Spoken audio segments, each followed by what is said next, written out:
Big TV భక్తి సమాచారం WhatsApp ఛానల్లో జాయిన్ అవ్వండి. అన్ని విశేషాలు ఎప్పటికప్పుడు తెలుసుకోండి. గురుగారు, ఇందాక మీరు చెప్పినట్టు ఉపవాసం ఏదైతే ఉంటారో చాలా మంది కఠినంగా ఉంటారు. అంటే అసలు మంచినీళ్ళు కూడా ముట్టరు, ఏమి తీసుకో. మరికొంతమంది మాత్రం కేవలం పాలు లేకపోతే టీ, కాఫీలు, ఫ్రూట్స్ అవి ఇవి తింటూ ఉంటారు. మరి అలా చేసుకోవచ్చు అంటారు? కాఫీ అనేది, టీ అనేది మన దాంట్లో మన శాస్త్రం ఎప్పుడు చెప్పబడలా. నిజం చెప్పాలంటే కాఫీ, టీలు ఈ బ్రిటిష్ వాడు, ఇంగ్లీష్ వాడు వచ్చిన తర్వాత వచ్చింది తప్ప అంతకుముందు మన టీ కూడా లేదు. మనకి కేవలం డికాక్షన్ ఉంటుంది. అంటే మీరు ఈ మధ్య వాళ్ళు మన డికాక్షన్ని వాళ్ళు తీసుకెళ్ళి స్టైల్గా బ్లాక్ టీ, బ్లాక్ కాఫీ అంటారు సరే. ఈ బ్లాక్ టీ, బ్లాక్ కాఫీలు మనవి, అవి వాడివి కావు. అందువల్లనే మన యొక్క చర్మ సౌందర్యం అంత బ్రహ్మాండంగా ఉండేది. కాబట్టి ఆ బ్లాక్ టీ, బ్లాక్ కాఫీ అంటే డికాక్షన్ మనం తాగడం వల్ల మనకి ఈ యాంటీ ఆక్సిడెంట్స్ అన్నీ కూడా పెరుగుతూ ఉంటాయి. దానివల్ల మనిషికి నిస్సత్తువ రాదు. కాబట్టి మన వాళ్ళు అప్పుడు కూడా ఈ డికాక్షన్ ఎక్కువగా తాగి, అలాగే తప్పకుండా రెండు పళ్ళు తిని, పాలు తాగి తప్పకుండా నక్తం కూడా, ఇదే సరైన పద్ధతి. కఠినమైనటువంటి నక్తము, నిరాహారం అనేది ఎక్కడ కూడా చెప్పబడలేదు. ఎందుకంటే కడుపులో అగ్నిహోత్రుడు ఉంటాడు, అగ్నిహోత్రుడికి నైవేద్యం పెట్టాలి కదా. కాబట్టి ఒక పండు తెత్తివలుగా తినకుండా ఒక పండు తినేసి కాసిన పాలు కానీ డికాక్షన్ కానీ తాగి సరిపోతుంది. కెఫిన్ ఉన్నటువంటి టీ ఆకులు, దాంట్లో కాఫీ పౌడర్లు వేసుకొని తాగడం అనేది ఎక్కడ చెప్పలేదు. అవన్నీ కూడా పనికి రానటువంటివి. కేవలం ఒక గ్లాస్ పాలు, ఒక పండు ఉదయం, మధ్యాహ్నం, సాయంకాలం అవి స్వీకరించి నక్తముగా ఉంటే అదే పరిపూర్ణమైనటువంటి నక్తం అనిపిస్తుంది దానికి. గురుగారు, ఉపవాసంకి సంబంధించి మీరు చెప్పటం జరిగింది. అయితే కొంతమంది ఉపవాసం ఆరోగ్య రీత్యానో లేకపోతే ఏదో కుటుంబ సమస్యల వల్ల ఆగిపోయింది అనుకుని మళ్ళీ నెక్స్ట్ టైం అది కంటిన్యూ చేయొచ్చు అంటారా, లేకపోతే చేయకూడదు అంటారా? శివరాత్రి రోజు నక్తం అనేది అంటే ఎప్పుడైనా చేసుకోవచ్చు. అంటే ఇవాళ చేసాం కాబట్టి దీక్ష కంటిన్యూటీ అవుతుంది, అది కంటిన్యూ చేయొచ్చా అనేది అక్కర్లేదు మీకు. తప్పకుండా మీ యొక్క దీక్షని ఎప్పుడు సాధ్యత అప్పుడు చేసుకోవాలి. ఇప్పుడు షుగర్ ఉన్న వ్యక్తులు ఉంటారు, షుగర్ ఉన్న వ్యక్తులకు తప్పకుండా భోజనం చేయాలి, ఏదన్నా తినాల్సి వస్తుంది. తింటే నక్తం పోయిందని కూడా ఏం లేదు. ఆరోగ్యరీత్యా అందుకే అంటారు శాస్త్రంలో శరీరమాధ్యం కలుధర్మ శాస్త్రం. అయితే గురుగారు, ఇందాక మీరు అన్నట్టుగా 3 అని చెప్పారు: ఉపవాసం, జాగరణ, అలాగే అభిషేకం. మరి అభిషేకం ఆ మహాశివుడికి ముఖ్యంగా మహాశివరాత్రి రోజు ఏ విధంగా చేయాలి అంటారు?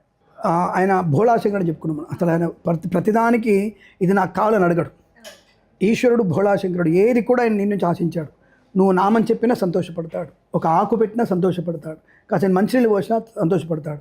మనకి ఒక చిన్న ఉదాహరణ గుర్తుపెట్టుకోండి. మన కన్నప్ప చేసినటువంటి నీళ్ళు ఎలా అభిషేకం చేశాడు? నోట్లో నీళ్ళు పెట్టుకొని పులించి ఉపచేశాడు. అంటే అలా అందరం చేయమని కాదు, వాడికి ఆ సమయంలో వాడికి ఏ పాత్ర దొరకక 2 చేతులు నైవేద్యం ఉండి చేసుకున్నాడు. అంటే అలా నోటి నుంచి పోసినటువంటి నీళ్ళను కూడా స్వీకరించి కన్నప్పకి దర్శనమిచ్చాడు అన్నటువంటి భావన, ఇక్కడ భావన గుర్తుపెట్టుకోవాలి, చేసే ప్రక్రియ కాదు. వాడికి ఏంటంటే నా శివుడికి నేను అన్నం పెట్టాలి, నేను శివునికి అన్నం పెట్టాలి అంతే, ఇంకొకటి నేను ఎలా పెడుతున్నాను కాదు వాడు అక్కడ. కాబట్టి ఎలా చేసినాడు. అందుకని మనం కూడా ఇక్కడ ఏమిటి, భగవన్నామస్మరణను ఎంత ఎక్కువగా చేసుకోగలిగితే అంత మీకు అనుకూలవంతమైనటువంటి శుభయోగం ఉంటుంది. నిరంతరం శివాయ నమః, శివాయ నమః అనేటువంటి నామాన్ని ఎంత చదువుకుంటామో అంత అనుకూలంగా ఉంటుంది.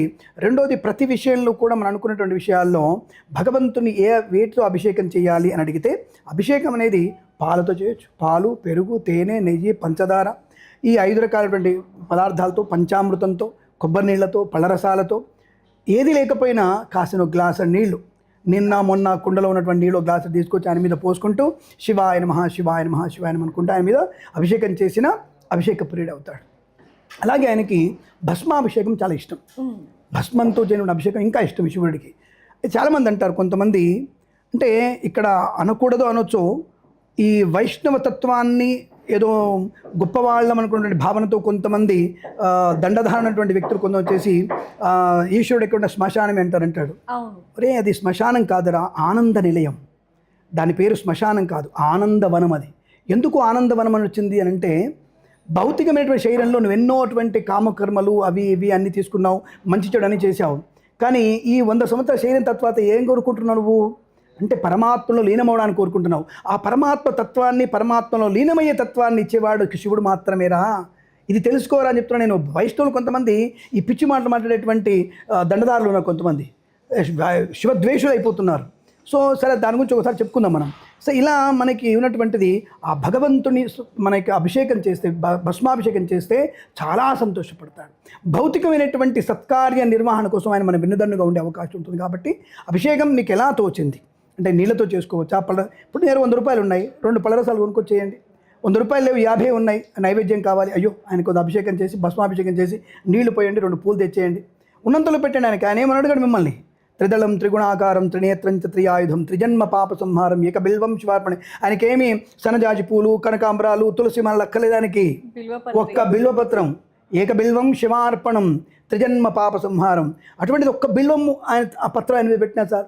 శంకు పువ్వు కూడా ఉంటుంది వంకాయ రంగులో, ఆ శంకు పువ్వు పెట్టిన దాని ఆయనకి, తుమ్మ పూలు పెట్టి ఆయనకి. తుమ్మ పూలు మనకి బయట ఎక్కడ పనికిరానటువంటివి, దేనికి పనికినటువంటి పువ్వులు ఈశ్వరుడు స్వీకరిస్తాడు. తుమ్మ పువ్వులు, ఇటువంటి ఉమ్మెత్త పువ్వులు, అటువంటి వాడితే ఆయన అభిషేకం చేయండి, అద్భుతమైనటువంటి ఆనందాన్ని కలిగిస్తాడు. అందుకే ఆయన భోళాశంకరుడైనాడు. అటువంటి భోళాశంకరుని ఇటువంటి పరమ పవిత్రమైనటువంటి రోజున మనము శివరాత్రి మహాశివ రోజున పూజిస్తే అద్భుతమైనటువంటి ధనాన్ని ఇస్తాడు. అసలు ఐశ్వర్యాన్ని ఇచ్చేవాడు ఈశ్వరుడు. ఐశ్వర్యం ఈశ్వరేచ్ఛ.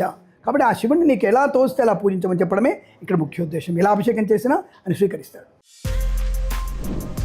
For more videos like this, subscribe Big TV channel.